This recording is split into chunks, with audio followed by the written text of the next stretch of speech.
A basic question raised by the sociologists and criminologists is why man commits crime.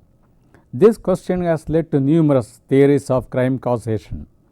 Psychological approach to crime causation is one important theory which attempts to explain the criminal behavior in terms of abnormal psychology of the criminal.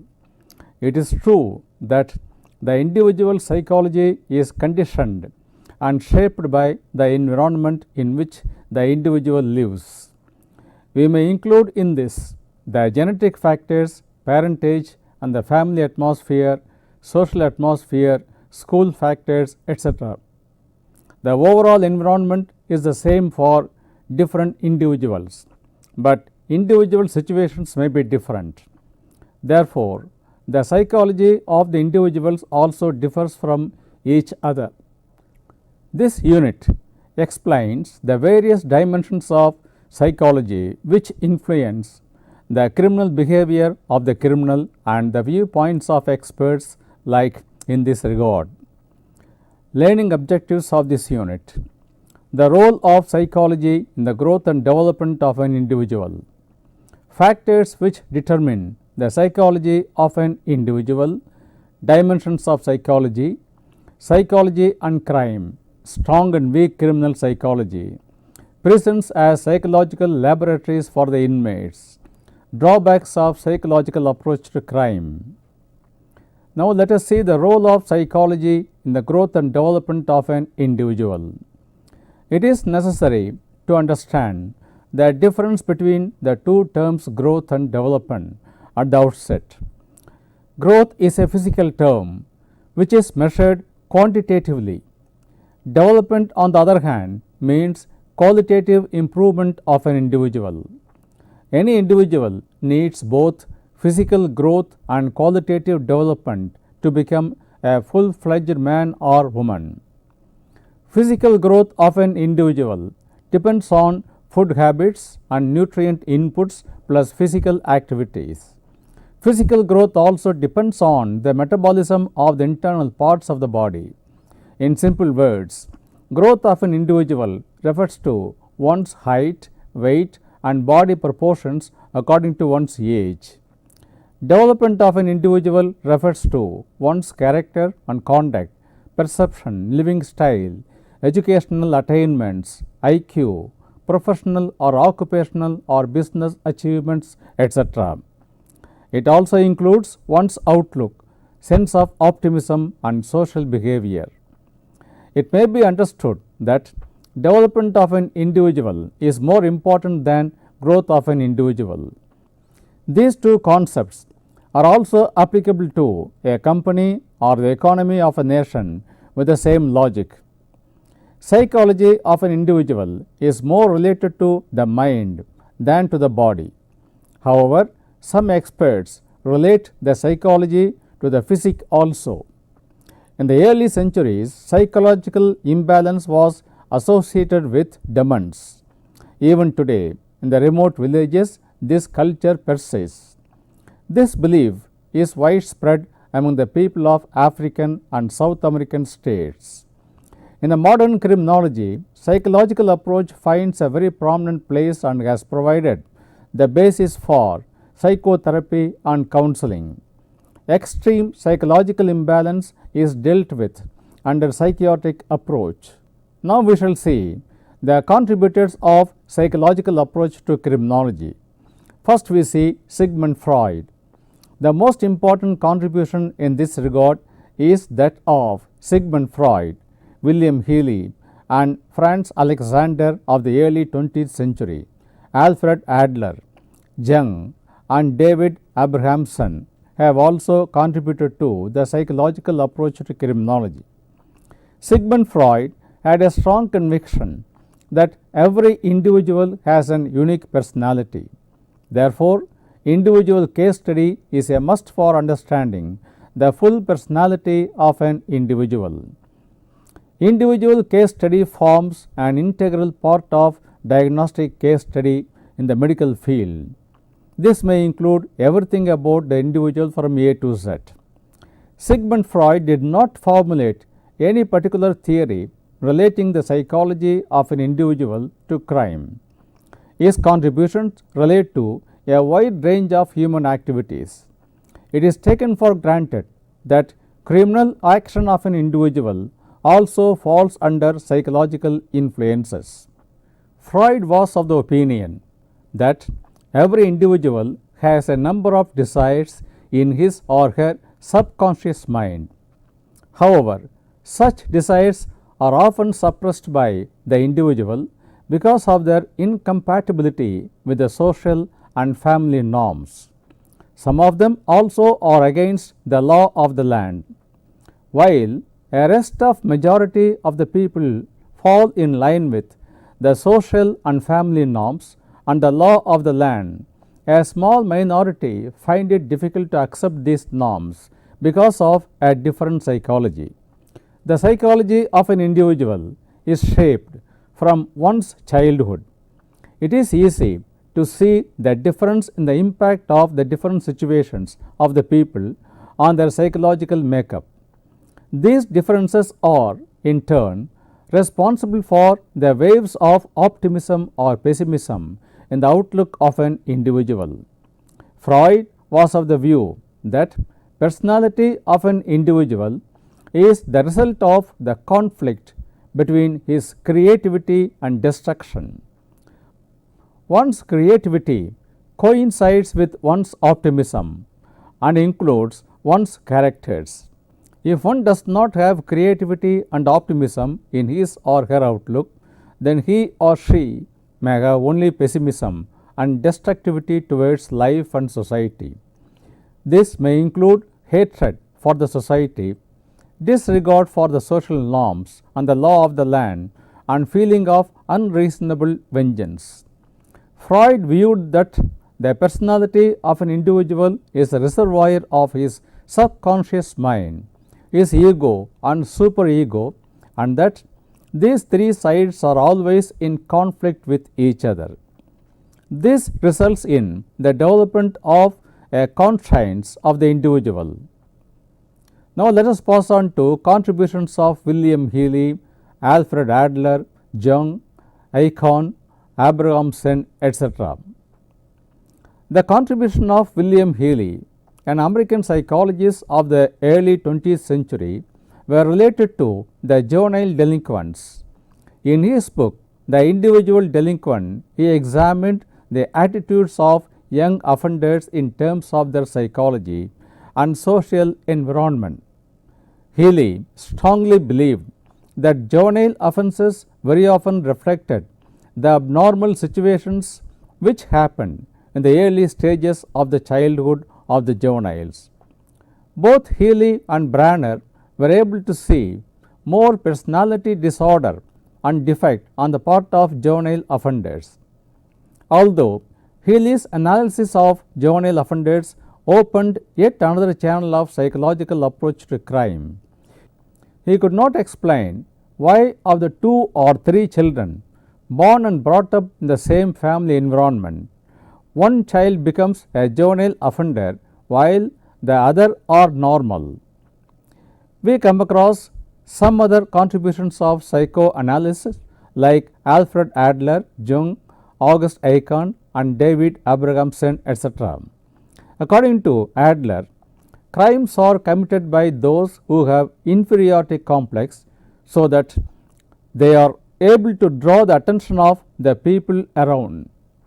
Jung distinguished between people who were extroverts and introverts, but he did not relate these two tendencies with crime. However, in modern criminology, recidivism is very much associated with extroverts. Abrahamson believed that every individual has a criminal tendency, but majority of the people suppress their criminal tendency because of the discipline and training they had in their childhood.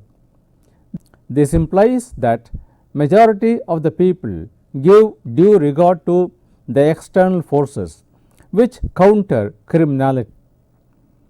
Now, let us pass on to see the determinants of psychology of an individual. The psychology of an individual is one's own domain. which starts developing from one's early childhood.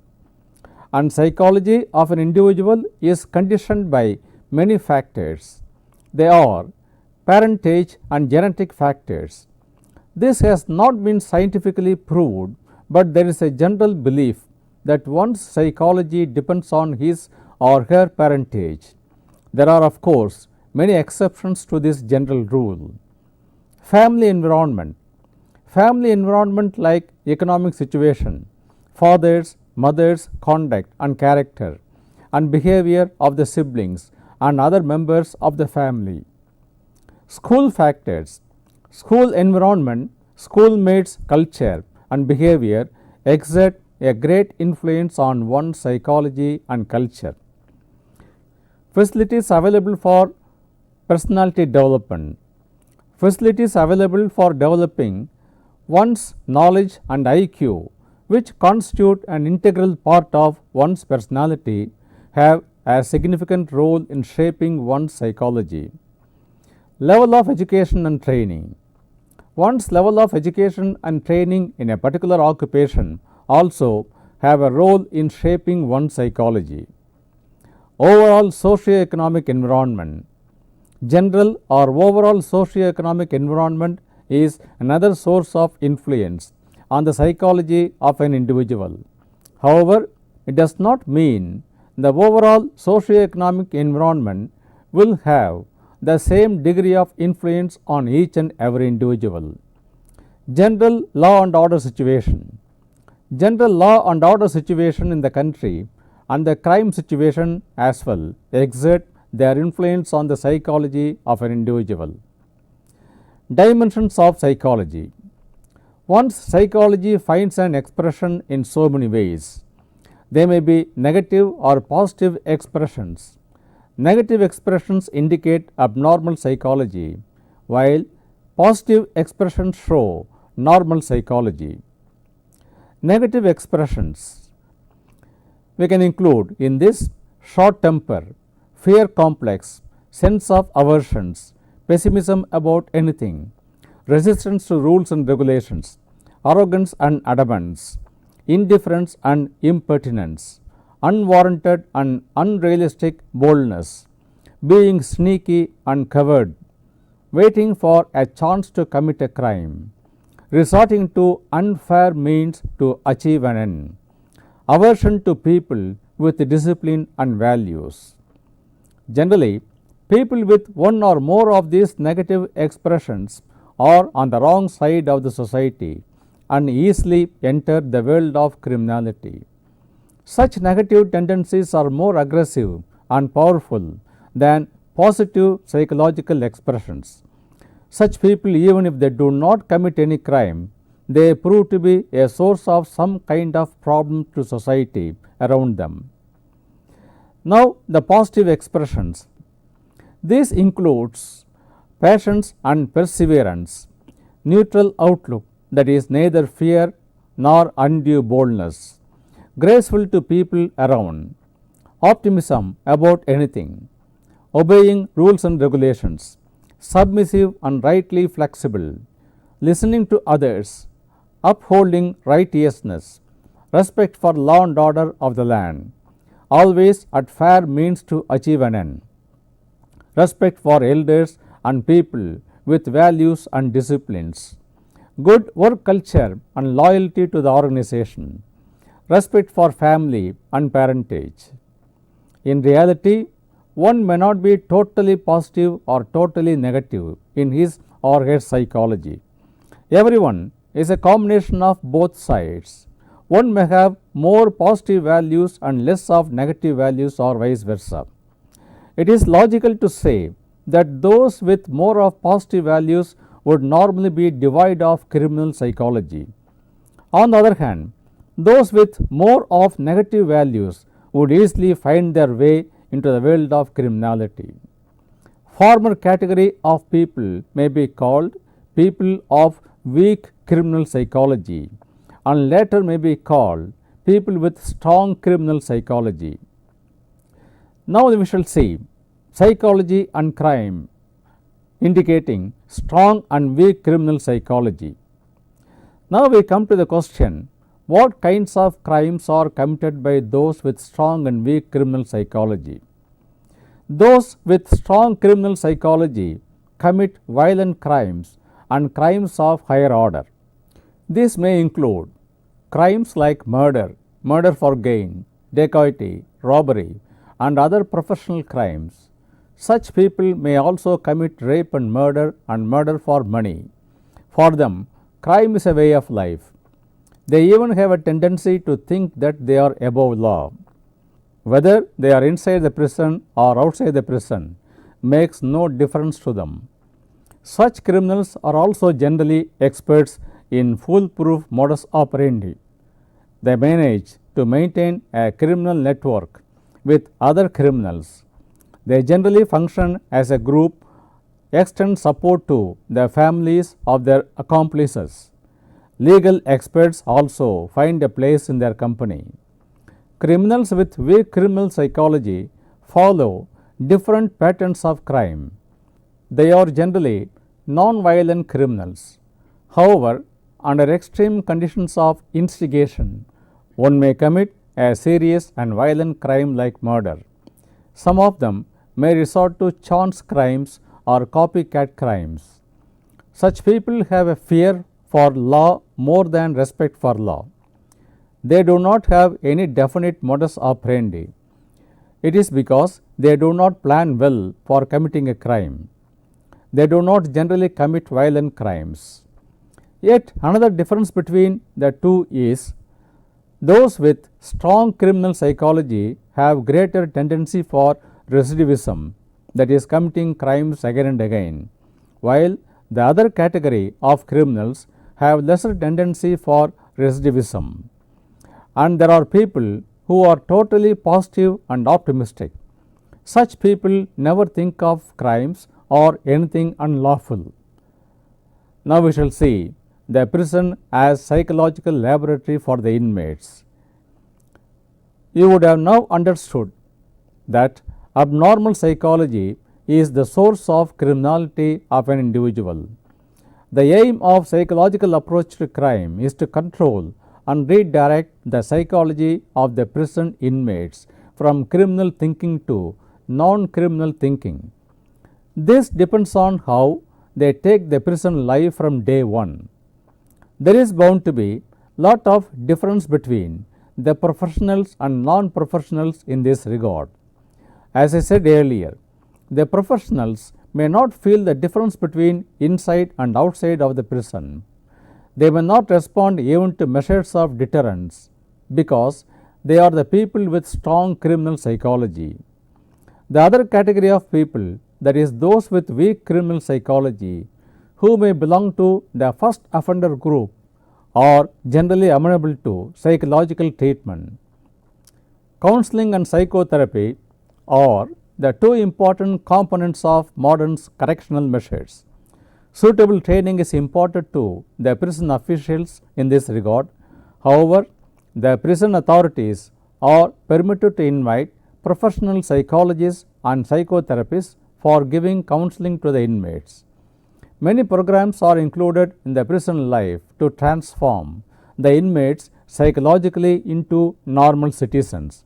They are prayer, morning exercise, yoga, vocational training and work arrangements, library facilities, games and sports, educational facilities, entertainments, competitions, counseling and psychotherapy facilities for those who are highly depressed, provisions for open air prisons, facilities for parole and probation to meet their families on important occasions, counseling facilities for finding a job after release.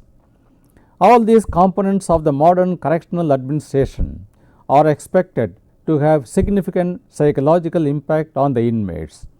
Depending on the facilities available, the modern prisons have almost become psychological laboratories for the inmates. The State Central Prison of Tamil Nadu at Pudal and the District Central Prisons of Madurai, Salem, Coimbatore, Kadalur, Palayam Kottai, Vellore have all set examples in this regard. They are manufacturing textiles, iron buckets, steel racks, cradles, hospital cots, floor mats, uniforms, confectionery items, garments, footwear, raincoats, candles, handicrafts, etc. This is true with many other central prisons of other states also.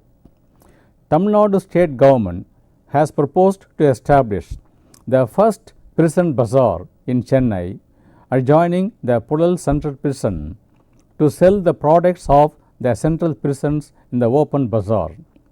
Another prison bazaar is being planned at Coimbatore in Tamil Nadu. Besides their occupational and commercial propositions, these efforts of the central prisons have a psychological bearing on the inmates. They are able to ward off the criminal psychology from other inmates.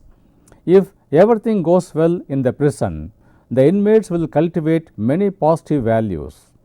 Still, many experiments are being conducted in the central jails all over the world to reform and rehabilitate the inmates, starting from a psychological change on the part of the inmates. As a result, many innovative measures of reform and rehabilitation of the inmates are being introduced. The daily routines of the prison also impart a new discipline among the inmates. For example, some well-established NGOs are allowed to conduct some educational classes, yoga, musical performance, etc. in the prisons. Now we turn to the drawbacks of psychological approach to crime. The contention that abnormal psychology is the root cause for criminality cannot be disputed, but the critics say that the psychological approach does not explain the crimes committed by the people with normal psychology. For example, crimes committed out of short temper, sudden emotion, drunken brawls, widespread corruption among the bureaucrats and political leaders in power, mismanagement and misappropriation of public money are outside the purview of the psychological theory of crime. There are many people who commit such crimes casually. Studies have proved that poverty and unemployment are also behind the criminality of many people. Such people also do not come under the purview of psychological approach. Psychological approach to crime cannot explain crimes of extremism and terrorism. Extremists like the Naxalites of Bihar abduct VIPs not for money, but in support of their dogma of socio-economic justice. Similarly, the terrorist crimes like suicide bombing, blasting, murders, etc. cannot be explained in terms of psychological approach. Also, the psychological theory of crime does not explain victimless crime. Yet another serious drawback of this approach is it does not explain whether criminal psychology is an inborn character of a criminal or it develops out of external factors. Now to summarize, in spite of the drawbacks, the psychological theory of crime is partially accepted worldwide with reference to psychopaths, serial killers, recidivists, sex maniacs, etc. The United States, for example, is often witnessing shooting spree in the public by psychopaths or shooting spree in the schools. Tamil Nadu witnessed the multiple murders committed by a criminal by name Otto Shankar in the 90s. He was also running prostitution by luring young girls from neighboring states of Andhra and Karnataka. He was caught, tried, prosecuted and awarded capital punishment. It is possible to cite many such cases of psychopaths. Therefore, psychological theory is today partially accepted.